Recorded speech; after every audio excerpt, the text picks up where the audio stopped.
From 3,000 feet, streams of red light arc downwards. They are not individual points, they are solid lines, visually fused by their sheer density. A continuous glowing beam cutting through the jungle night. The sound follows, not the staccato of gunfire, but a monolithic, mechanical roar. A sustained, high-frequency tone of tearing metal. How is a mathematical density of fire achieved that can suppress all targeted resistance? The answer was the M134 system. It delivered 6,000 rounds per minute, 100 rounds every second. This rate negated the perception of single projectiles, transforming them into a physical line of force. An infantry battalion would require 1 minute of continuous, coordinated fire to equal the volume this system produced in 3 seconds. On the ground, the distinction between fire suppression and physical erasure dissolved. The human factor, the individual soldier, was rendered statistically irrelevant. The calculus of aerial assault had been fundamentally redefined. This new calculus of assault was not a strategic choice. It was a necessity, born from the mechanical failure of existing helicopter armaments. The door gunner's primary weapon was the M60 machine gun. Its rate of fire was 550 rounds per minute, but this tempo created audible pauses between each discharge, acoustic windows. These gaps allowed enemy combatants to rationalize the threat and return fire.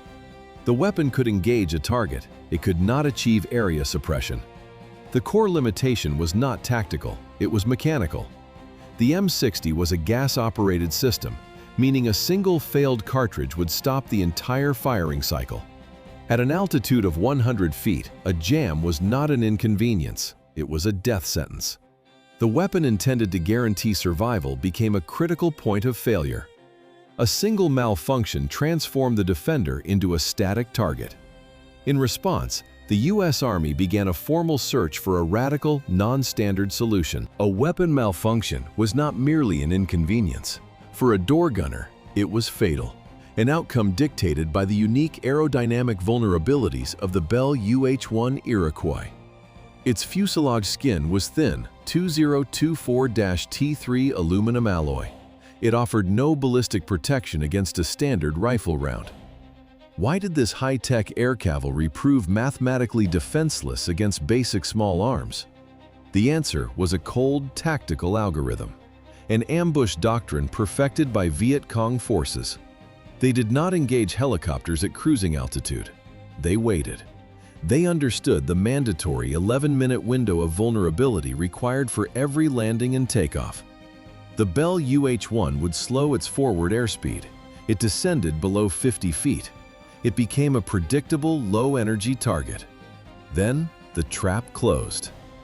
Concentrated fire erupted from a 3-point perimeter, from standard-issue AK-47s.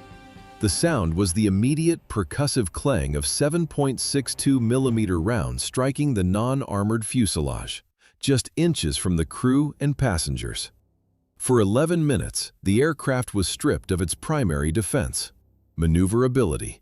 It was a suspended target, entirely dependent on its own suppressive fire, a fire known to be unreliable.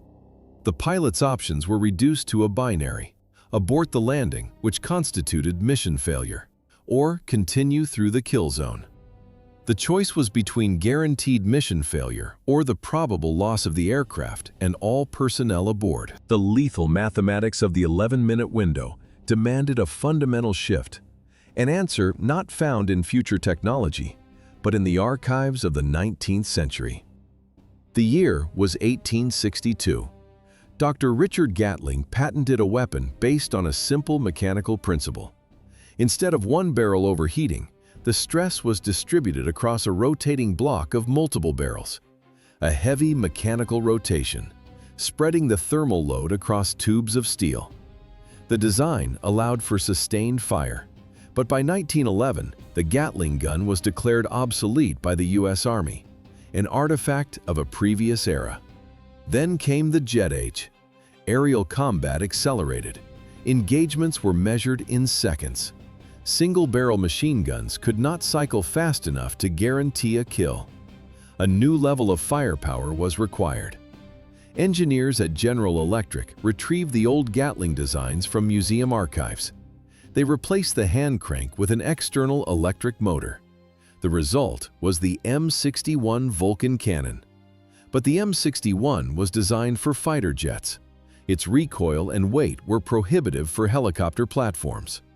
The principle, however, was sound. The solution was to scale down the mechanism. The scaled-down system was chambered for the 7.62mm NATO cartridge. The resulting system received the designation M134. Its innovation was not the number of barrels, it was the source of power. A gas-operated weapon is dependent on the energy from each fired cartridge. A defective round halts the entire cycle, the weapon stops. The M134 architecture rendered this limitation obsolete. How did the independent rotary mechanism eliminate the factor of mechanical delay from the equation of survival? The answer was external electrical power. The system's electric motor spins the barrel cluster at a constant velocity. Its hum is continuous, independent of the pressure inside the chambers. A defective cartridge enters. The rotor does not hesitate. The extractor forcibly removes the unfired round. It is ejected. The next round chambers without a millisecond of delay. The weapon does not stop. It cannot stop. The rate of fire was variable, from 2,000 to 6,000 rounds per minute. A 3-second burst delivered 900 cartridges. This exceeded the total ammunition expended by a standard infantry rifle squad during an entire firefight. The system was integrated onto multiple platforms, including the AH-1 Cobra attack helicopter. This integration established an engineering precedent for all future externally powered aviation weapon systems. The engineering principle of external power was proven, but its most lethal application was not on a new attack helicopter. It was on a machine considered obsolete, slow, unarmored, a relic. The Douglas C-47 Skytrain. It was expected to be a transport. It became the most effective infantry support platform of the conflict. The mechanics were simple. 3 miniguns were mounted to fire from the aircraft's left side. The pilot would bank the plane, a precise 30-degree angle. He then held this bank, coordinating airspeed and altitude to maintain a constant slow circle. This maneuver was the pylon turn. It kept the aircraft's guns fixed on a single point on the ground. The airframe was designed in 1935 for the comfortable transport of 21 passengers.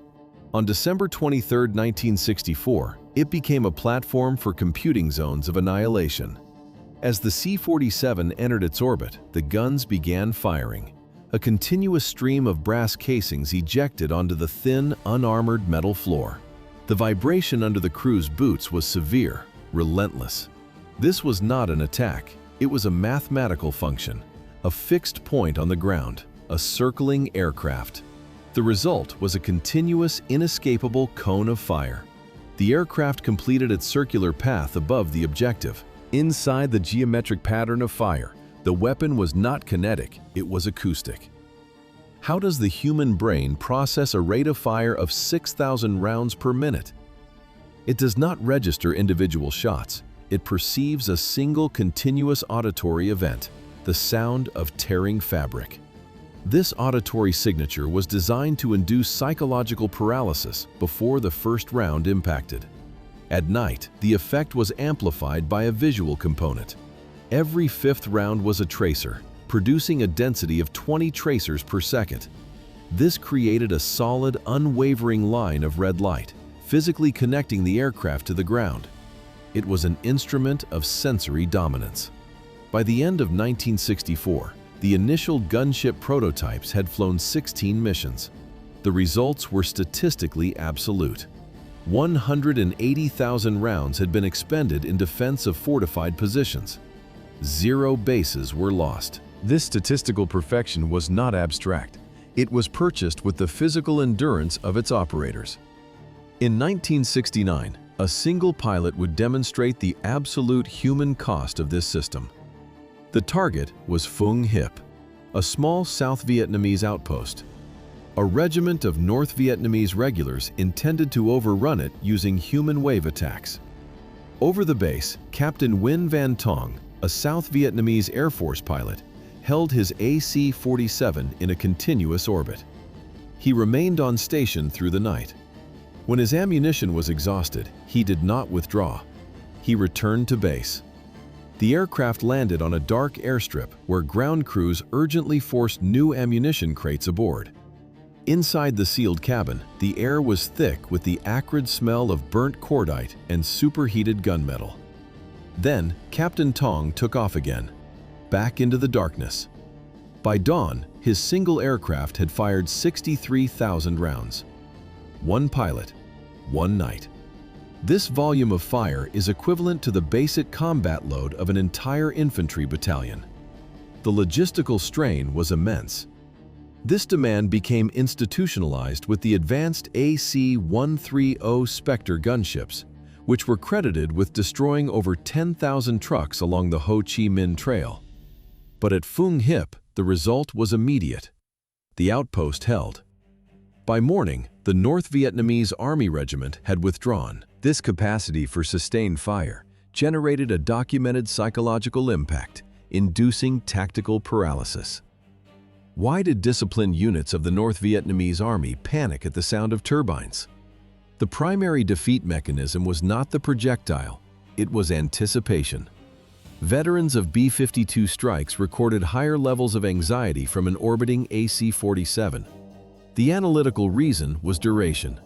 A B-52 strike was a finite event. The gunship's presence was sustained, circling for hours. Post-war interviews with NVA soldiers confirm this finding.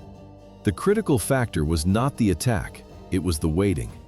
The aircraft acquired nicknames.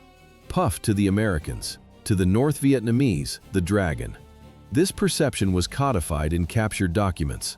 The written orders were explicit. Do not fire at the Dragon. Do not reveal your position. A legend formed around its operational record. The claim was absolute. No base defended by a gunship was ever overrun while the aircraft remained on station. The literal truth of this statistic is debated in official histories, but this was an academic distinction. The infantry believed it. U.S. psychological operations weaponized this battlefield belief. They analyzed the paralysis of waiting, and they engineered a trigger. Loudspeakers broadcast distorted recordings over the jungle. Buddhist funeral music mixed with fabricated wailing voices. The objective was not persuasion, it was provocation. A single muzzle flash from an enraged or terrified soldier was all that was needed to expose a position. The North Vietnamese Army documented these methods and adapted. They instituted a countermeasure known as hugging tactics, moving units to within meters of American positions to create a no-fire zone. They reinforced bunkers with overhead cover, engineered to withstand the 7.62 millimeter rounds. Light discipline became absolute. These adaptations reduced casualties, but they did not eliminate the risk. On February 24, 1969, the tactical calculation shifted. A North Vietnamese mortar crew tracked the orbit of the gunship designated Spooky 71. The shell pierced the aircraft's fuselage. The mortar shell's impact was instantaneous. Inside the gunship, designated Spooky 71, the world became shrapnel and noise. The high-tech weapon platform was now a trap. Hydraulic fluids slicked the floor. Ammunition belts and shell casings were strewn across the deck. A single armed Mark 24 magnesium flare, knocked from its chute, rolled freely. What happens when magnesium ignites inside a plane full of ammunition? The crew's life expectancy shrinks to seconds. The flare burned with an internal temperature of 4,000 degrees, enough to melt through the duralumin fuselage. Airman First Class John Levitow lay on the deck. He was barely conscious. His body was riddled with 40 separate shrapnel wounds, bleeding profusely onto the floor. Through the haze of shock, he saw the flare rolling towards loose ammunition cans. He could not stand. He began to crawl, dragging his body across the deck. He reached the flare and threw his weight on it, pinning it to the floor. Using his bare hands, he grabbed the searing hot canister and began dragging himself toward the open cargo bay door. He hurled the flare out into the night. Seconds later, it ignited, illuminating the sky. For his actions on February 24, 1969, John Levitow was awarded the Medal of Honor. He became the lowest-ranking member of the Air Force to receive the decoration for valor in Vietnam. The logic of fire suppression, however, could be inverted. For rescue, not just denial. On the 18th of June, 1968, a 4-man long-range patrol team was trapped. Their position was overrun. Extraction was ruled impossible. Captain Larry Taylor, piloting an AH-1 Cobra, was their only support. The AH-1 Cobra was a strict 2-seat attack platform. According to regulations, passenger evacuation was technically impossible. Taylor expended all ordnance, rockets, minigun ammunition. The enemy force did not stop. He made a decision outside of any doctrine. He landed. The 4 men attached themselves to the helicopter's exterior, the rocket pods, the landing skids. Taylor flew them from the kill zone under continuous fire. 55 years passed. In 2023, Larry Taylor finally received the Medal of Honor for his actions. The award was presented after half a century. The legends of the Magic Dragon concealed a grinding reality. For pilots of the AC-47 and later the AC-130, the primary battle was not with the enemy below. It was with their own equipment. In the oppressive humidity of Vietnam, the weapon system itself degraded. Oxidized electrical contacts led to misfires. A single twisted link in the ammunition belt could jam the entire feeder mechanism. The sound was a sudden grinding screech of metal. Then, silence. The pilot did not aim a gun, he flew the gun sight. The aircraft itself was the aiming reticle. He had to hold a perfect pylon turn, a constant bank angle at a constant airspeed. This kept the cone of fire fixed on a single point on the ground. The margin for error was non-existent. Too steep, and the rounds fell short. Too shallow, and they flew long. The greatest fear was not incoming fire, it was friendly fire. A 1-degree error in the turn at 3,000 feet shifted the lethal zone by hundreds of meters, directly onto friendly positions. After-action reports consistently documented the result. A significant percentage of weapon stoppages were attributed not to combat damage, but to environmental corrosion. But mechanical degradation was not the only cost. For the door gunners inside Huey helicopters, the price of deploying the system was measured in irreversible physiological damage. The weapon was a biological liability. What was the effect of prolonged firing on the operator's body? The physics of the machine provided the answer. The 6 rotating barrels generated a powerful gyroscopic moment, a rotational force that fought the operator. The gun twisted against its mountings, demanding constant physical correction from the gunner. The sound was a physical presence, a deafening roar that penetrated the standard flight helmet's insulation. This was not simply aiming. It was a physical struggle against the machine itself. The full system weighed 85 pounds. This mass displaced 1 infantryman from the helicopter's standard manifest, a direct trade between firepower and personnel.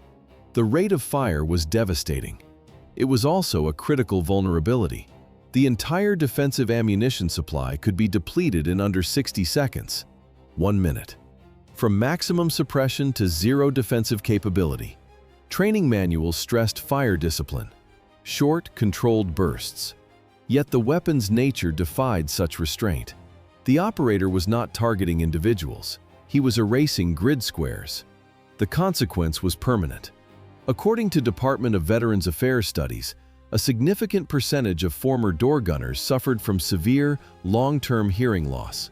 The torque inflicted chronic stress on the shoulders and spine. The gunner released the trigger, conserving the remaining rounds. The immense logistical cost of the M134 was a uniquely American burden. The opposing force, the North Vietnamese Army, operated under a fundamentally different doctrine. The NVA possessed no equivalent to the minigun. Their troops relied on Soviet weaponry, AK rifles, DSHK heavy machine guns. The governing Soviet military doctrine valued ruthless simplicity over complexity. A weapon had to function for a conscript in a frozen field, far from a technician. In this context, an electric motor was not an advantage. It was a critical point of failure. This philosophy was a direct reflection of logistical reality. The M134 was an American solution to an American problem: the vulnerability of its helicopters in dense jungle. It was a technological answer to a tactical deficit. The NVA fought a different war, with different tools. Supporting a minigun was impossible for NVA forces. They had no mobile generators. They had no massive, forward-deployed ammunition reserves. The North Vietnamese army lacked the one asset that made the entire system viable: a fleet of heavy transport helicopters. The physical realities of the M134 were absolute, crushing for the human body. By 1987, Hollywood had erased that truth. The myth of the man-portable minigun was born, a complete fiction. How did this vehicle-mounted system become a handheld weapon? The film Predator simply ignored the laws of physics. The on-screen image was powerful, a single soldier firing from the shoulder. The scientific reality was different. The weapon generates over 150 pounds of recoil force. This is not a weight to be managed. It is a force that would throw an operator backward, dislocating a shoulder. The system's motor required a massive external power source, comparable to a car battery. For the film, the prop was powered by a hidden electrical cable. It ran down the actor's pant leg to an off-screen power supply, firing only blanks at a reduced rate. Even without recoil, the base weapon and motor weigh nearly 100 pounds. Then, the ammunition. A brief 10-second burst requires 60 to 70 pounds of cartridges alone. The system remains in service. Its modern variant, the M134D, incorporates a titanium housing, reducing total weight by 20%. It is mounted on Black Hawk helicopters, on special operations vehicles, on naval patrol craft. But the fundamental mechanism is identical to Richard Gatling's 19th century patent. Veterans do not recall metallurgy. They recall the sound, a sustained, rolling roar over the jungle canopy. 3 in the morning, an outpost under attack. A stream of tracers descends from the darkness. The enemy fire ceases, not from casualties, from paralysis. They held their breath, waiting for the sound to resume. Then the firing would stop. A profound quiet descended on the jungle, a quiet that offered no relief. That quiet signified a new danger.